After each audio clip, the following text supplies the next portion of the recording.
Madam, రాష్ట్రంలో అంతర్యుద్ధం రాబోతుందని నిన్న కొద్ది 2 రోజుల క్రితం మాజీ ఎంపీ గోరంట్ల మాధవ్ వ్యాఖ్యలు చేస్తారు. దాని మీద పోలీసులు కూడా ఫిర్యాదు నిజంగా అలాంటిది ఏమన్నా సమాచారం ఉందా మేడం?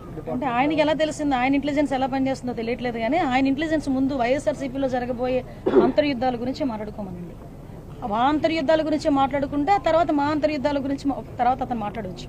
కానీ ఒకటి మాత్రం క్లియర్గా చెప్తున్నానండి, నాకు నోరు ఉంది కదా, నోటికి వచ్చినట్టు మాట్లాడేస్తాను అని అనుకోవడానికి ఇంతకు ముందు గవర్నమెంట్ కాదు. ప్రజల్ని రెచ్చగొట్టే విధంగా మాట్లాడడం కానీ, సమాజంలోని ఇబ్బందులు పడే విధంగా, సమాజంలో ప్రజలు కూడా ఇబ్బంది పడే విధంగా కనుక మాట్లాడే పరిస్థితి ఉంటే కనుక వాళ్ళ మీద ఎట్టి పరిస్థితి చట్టపరమైన చర్యలు తీసుకోవడానికి ఎక్కడా కూడా బ్యాక్ స్టెప్ వేసే పరిస్థితి అయితే ఉండదు.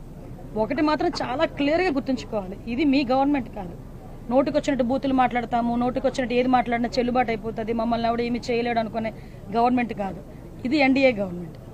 ఎన్డీఏ గవర్నమెంట్లో తప్పు చేసిన వాడు ఎవడైనా కూడా శిక్ష ఒకలాగే ఉంటుంది. నువ్వు నోటికి వచ్చినట్టు రెచ్చగొట్టే విధంగా మాట్లాడతాము, దానికి మాకు సంబంధం లేదు, మీరు మమ్మల్ని ఏమి చేయలేరంటే కనుక ఊరికనే ప్రసక్తి అయితే ఉండదు. లీగల్గా అడ్వైస్ తీసుకుంటాము, డెఫినెట్గా చట్టపరమైన చర్యలు అయితే. మేడం, రాష్ట్రంలో అంతర్యుద్ధం రాబోతుందని నిన్న కొద్ది 2 రోజుల క్రితం మాజీ ఎంపీ గోరంట్ల మాధవ్ వ్యాఖ్యలు చేస్తారు. దాని మీద పోలీసులు కూడా ఫిర్యాదు నిజంగా అలాంటిది ఏమన్నా సమాచారం ఉందా మేడం? అంటే ఆయనకి ఎలా తెలిసింది, ఆయన ఇంటెలిజెన్స్ ఎలా పనిచేస్తుందో తెలియట్లేదు. కానీ ఆయన ఇంటెలిజెన్స్ ముందు వైఎస్ఆర్సీపీలో జరగబోయే అంతర్యుద్ధాల గురించి మాట్లాడుకోమనండి.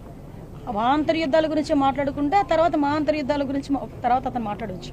కానీ ఒకటి మాత్రం క్లియర్గా చెప్తున్నానండి, నాకు నోరు ఉంది కదా, నోటికి వచ్చినట్టు మాట్లాడేస్తాను అని అనుకోవడానికి ఇంతకు ముందు గవర్నమెంట్ కాదు.